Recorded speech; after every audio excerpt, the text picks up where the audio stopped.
Buenas tardes, de nuevo en el canal de YouTube del Centro Sefarad de Israel, esta institución del Ministerio de Exteriores, Comunidad de Madrid y Ayuntamiento de Madrid. En este canal que nos permite conocer y comunicarnos con escritores, intelectuales, gente de la cultura y de políticos de todo el mundo. Y en esta ocasión estamos en conexión con Argentina. Buenas tardes a vosotros dos, a Gabriela Alfi y a Carlos Silveira. Muchísimas gracias por estar con nosotros.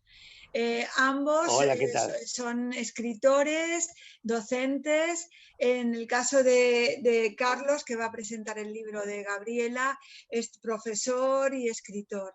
Especialista sobre todo en literatura infantil.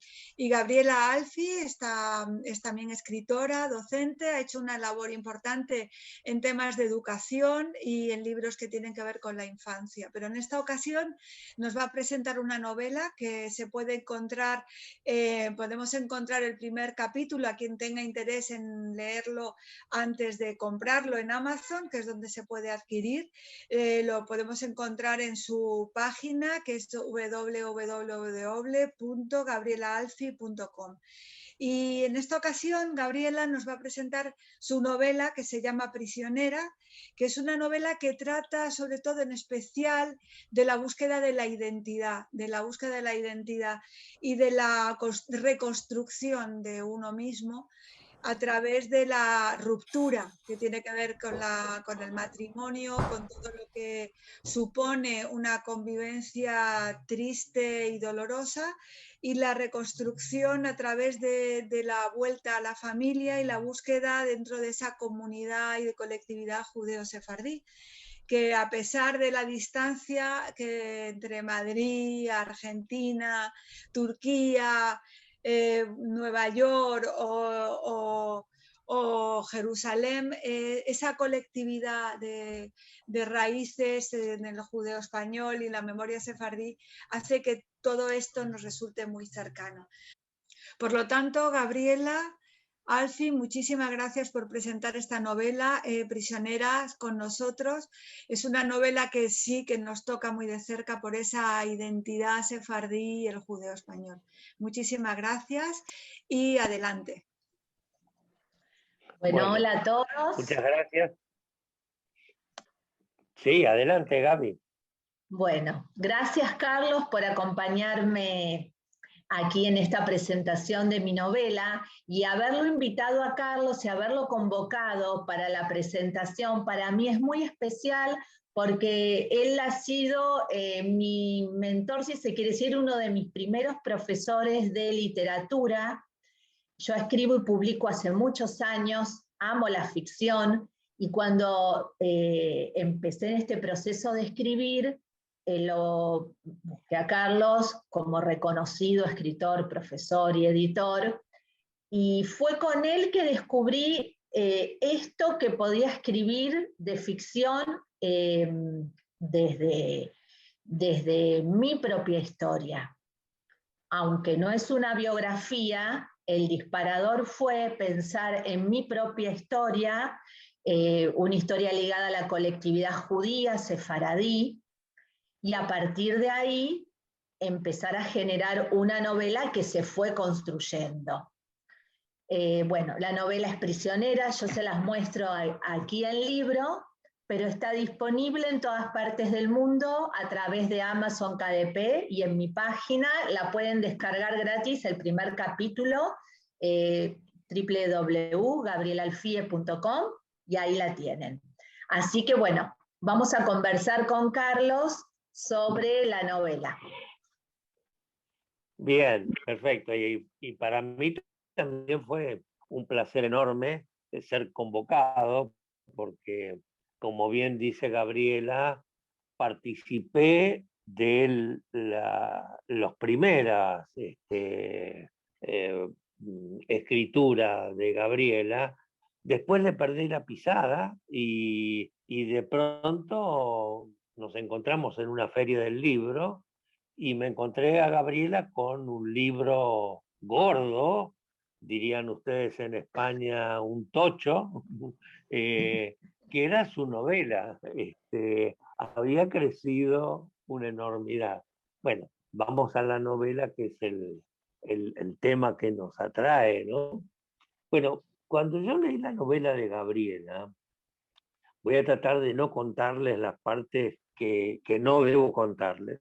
Cuando yo leí la novela de Gabriela, me asombró cómo Gabriela había logrado meter dentro de un plano geográfico de la dictadura militar en la Argentina la problemática de una familia judía sefardí.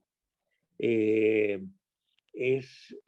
una combinación que pasa por su imaginación, porque evidentemente sus personajes tienen elementos de la realidad, pero tienen elementos de la ficción, de la creación de la autora. Y es decir, aquella situación tan difícil de privación de libertades, de matanzas, de apropiaciones de niños, quedó focalizado en cómo lo vivió una familia judía. Judía bastante adaptada a la sociedad argentina, porque no eran gente cerrada, grupos cerrados, sino que eran grupos bastante abiertos. Sí, Me Carlos, gustaría, habría que no sé, aclarar las que fechas más ahondemos o en esto. menos. Sí, a ver, la novela básicamente transcurre entre 1976 y el año 83, que es cuando termina la dictadura, aunque en los años previos a los años 73, digamos, hay algunos atisbos de autoritarismo. Además, otra cosa que me llamó la atención, y ahora te dejo, Gaby, como para que reúnas ambas cosas. Otra cosa que me llamó la atención, que lo descubrí con tu novela, la verdad, es cómo en la sociedad argentina, que siempre fue muy abierta para recibir a inmigrantes de todo origen, de los alemanes del Volga o eh, españoles que huían con la República, al caer la República, en fin, un poco de todo. Cómo en ese contexto de país generoso que abre los brazos para la inmigración, las clases altas en la Argentina fueron siempre bastante discriminadoras de los judíos, bastante... los judíos era una cosa como popular, como bajo, como poco culto incluso, fíjense con la historia cultural del pueblo judío. Y acá aparece estos mismos prejuicios con respecto a los judíos. A ver. Sí, en esto que estás diciendo es verdad. Bueno, tú lo estás analizando desde el punto de vista general histórico. En la novela yo me centré primero en el personaje principal y tomé de mi realidad en los años 70 y pico, cuando yo era una niña, iba al colegio, pero bueno, ya tenía 11, 12 años y escuchaba lo que sucedía. Esta cuestión de sentirse discriminado y del miedo era algo que como colectividad judía lo teníamos de base. Yo ya sabía desde chiquita que no tenía que estar diciendo por ahí que era judía. Tenemos un apellido que para el que no es de la colectividad podía pasar desapercibido, y nos resguardábamos bastante, sin ser una familia religiosa ni ortodoxa, sino por el simple miedo a la discriminación. Entonces, cuando se suma la dictadura que viene en el 76, nosotros ya estábamos acostumbrados al miedo, al silencio, a no decir, a estar como un poquito ahí, como que uno estaba de prestado, por más que es un país que sí recibió toda la inmigración, no sé, uno sentía de alguna manera que no era nuestra patria. Era la sensación, por lo menos la mía, no voy a hacer generalizaciones. Entonces, cuando viene la dictadura, el miedo fue mucho mayor y ser judío, ser universitario, ser de izquierda era un combo explosivo.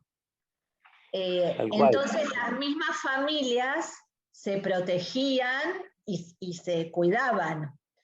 Era una situación difícil. Yo me acuerdo, por ejemplo, yo era chica y mis abuelos hablaban en árabe entre ellos para que yo no entendiera lo que estaba pasando, y después yo escuchaba atrás de las puertas. Todo eso me quedó, y bueno, me quedaron las sensaciones sobre todo. Después todo lo demás fue ficción, fueron personajes que se fueron construyendo. Pero sí esa constante de vivir con miedo como algo natural. Correcto. Que lo sentían mis abuelos, lo sentían mis tíos. Eso es, no sé si eso es inherente a los pueblos judíos en el resto del mundo, tal vez, la persecución continua.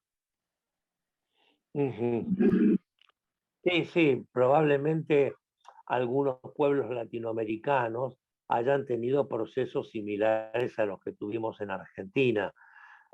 Viste que había un plan de los militares de Chile, de Argentina y de Uruguay, incluso de Brasil, para tratar a lo que se llamaba la subversión, que era la gente que pensaba desde la izquierda, con un plan de represión en común.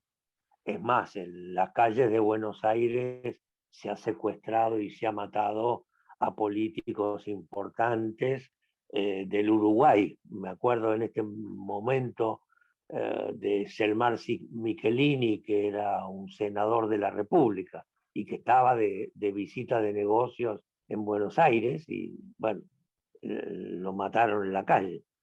Digo que esto era bastante común.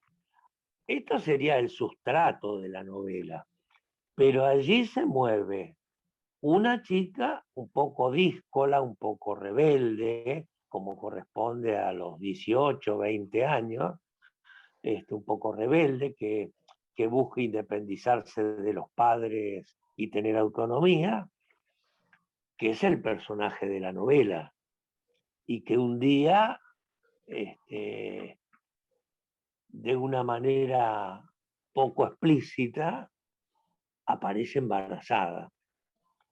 O sea que lleva su militancia junto con su embarazo. Para mí, en la novela, esto significaba una doble esperanza. El militante tiene esperanza de cambiar el mundo, y llevar un hijo en el vientre es la esperanza de la nueva vida. También.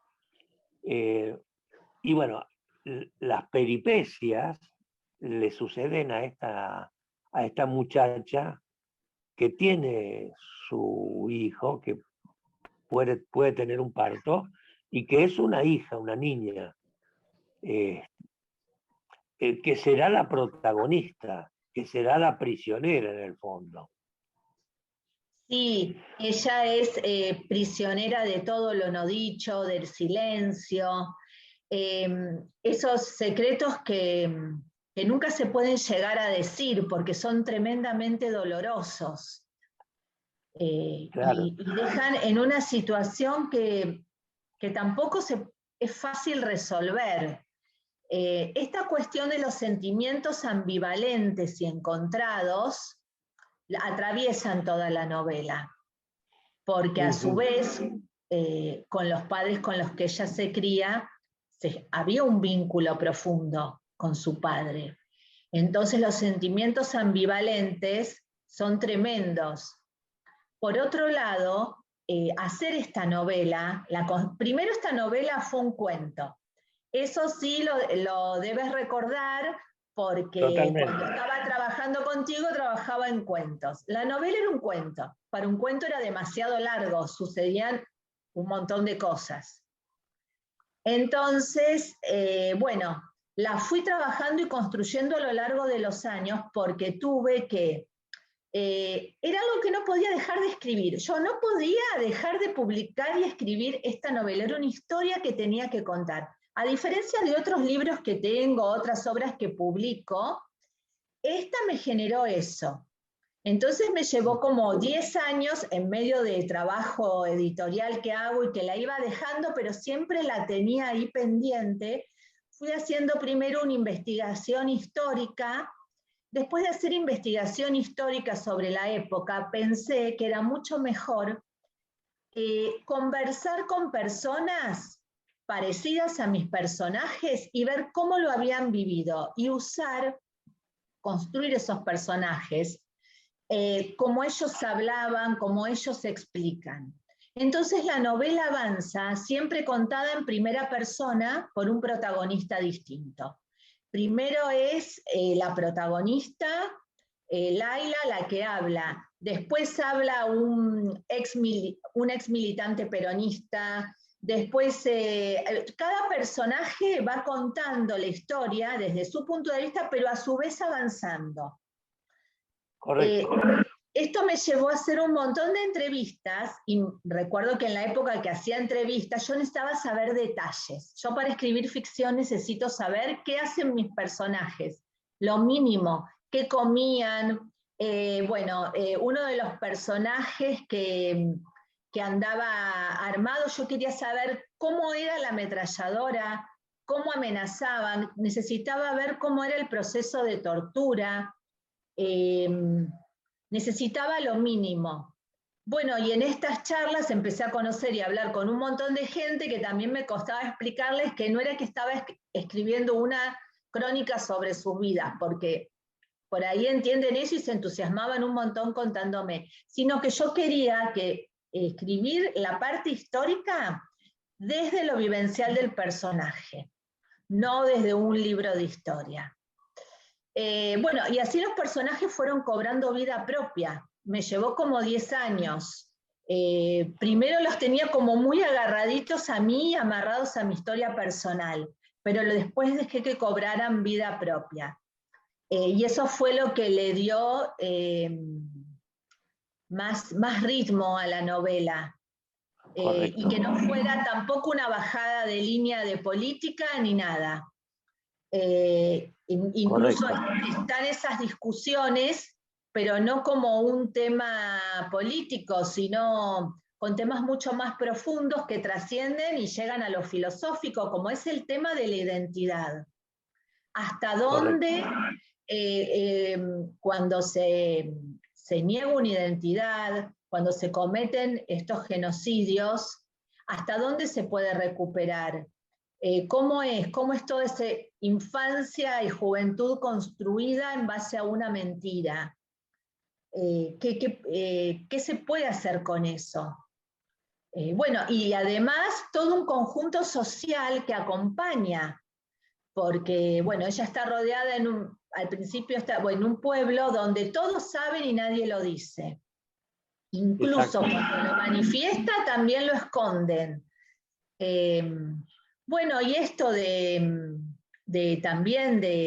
de chica no, al principio me moví, sí, mi infancia fue dentro de la colectividad sefaradí, en un colegio sefaradí del barrio de Flores en Buenos Aires, donde todo transcurría en ese mundo. Y cuando entré a la secundaria, pasé al centro y a un colegio laico, Y ahí dije, wow, me parecía que había un mundo enorme que yo no conocía, pero a su vez tenía el mandato familiar de no decir que era judía, porque estaba el gobierno militar, me podían llevar, en mi familia había un caso que es parecido al caso de la novela, tampoco querían contarlo, se hablaba todo en secreto, se hablaba en árabe para que no entendiéramos ni mi hermano ni yo, entonces era todo armar un rompecabezas. Pero era algo, sí, la sensación normal de sentirse discriminado, como de no pertenecer al país. Con esta contradicción de un país tan abierto a la inmigración. Correcto.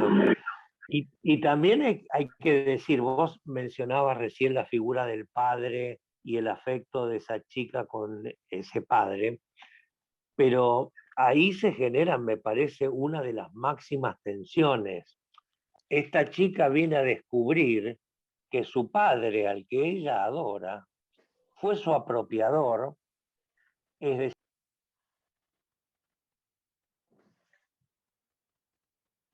Ahí de que viene, ahí está. y también viene a descubrir que ese padre eh, falsificó su documentación, su identidad, falsificó.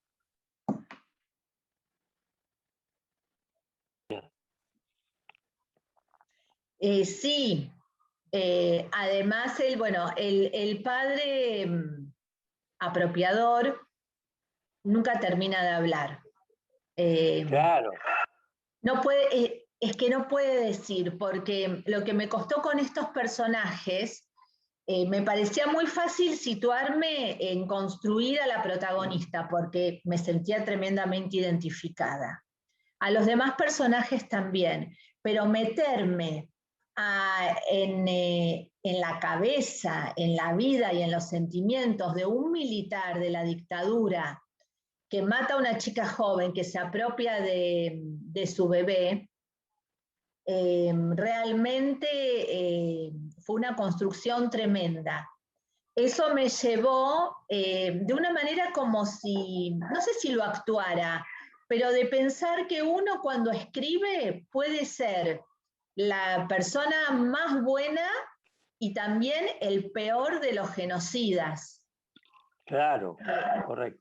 Y este militar genocida también tenía una parte humana, aunque, aunque es terrible, una parte humana y amorosa, porque realmente la quería como la hija, como había hecho todo eso y la adoraba. Entonces son unos sentimientos ambivalentes tremendos.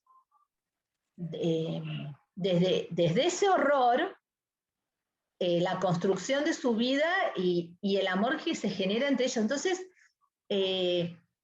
bueno, todo eso va jugando ahí entre sentimientos contradictorios y en ningún momento el militar puede hablar, no puede justificarse, se enferma, no se justifica. Y a mí me parece que está bien que, sobre todo en literatura, en ficción, que los personajes son lo que son, con sus prejuicios, con sus bondades, con sus tremendas maldades, y no tienen por qué explicarse.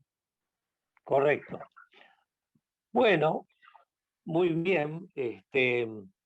A mí me parece que dimos un panorama sobre la novela sin contar demasiado para que aquel que lo quiera hacer pueda acudir al texto completo. Es difícil no contar algo que uno sabe, pero bueno, es así. Eh, yo quiero agradecerte, Gabriela, haberme permitido tener la oportunidad de encontrarme con este texto tantos años después, y cerrar un circuito.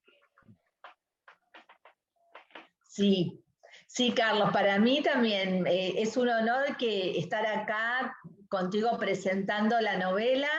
De todos mis libros publicados, es el más personal, el más importante en todo sentido, tanto por cómo me atraviesa y también por lo que me llevó a pasar a ser una escritora de ficción y salirme de lo que era una escritora de libros escolares.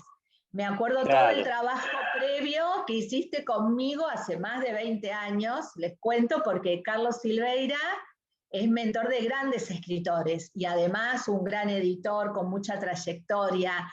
Y bueno, eso desarmarme para empezar a escribir ficción. Así que bueno, a mí en este sentido me resulta muy emocionante esta presentación. Bueno, muchas gracias, buenas tardes. Bueno, y no sé si me despido leyendo algún trocito de Prisionera. Bueno. Y los invito a leer el capítulo gratis en mi página, gabrielalfie.com, a buscarlo en Amazon si quieren. Ahora les voy a leer un poquito. Y después, bueno, que me comenten.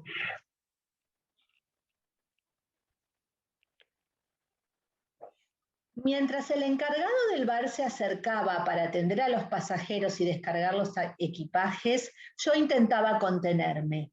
Ahora tenía la oportunidad de disfrutar a mi verdadera familia, sin mentir y sin engañar a papá. Tal vez enfermó para darme tiempo, pensé. Mira, exclamé, mostrándole a Raquel la cadenita con la estrella de David que llevaba en el cuello. Ella sonrió y me miró a los ojos. Había alivio en su mirada, como si dijera, entonces ya no lo ocultás.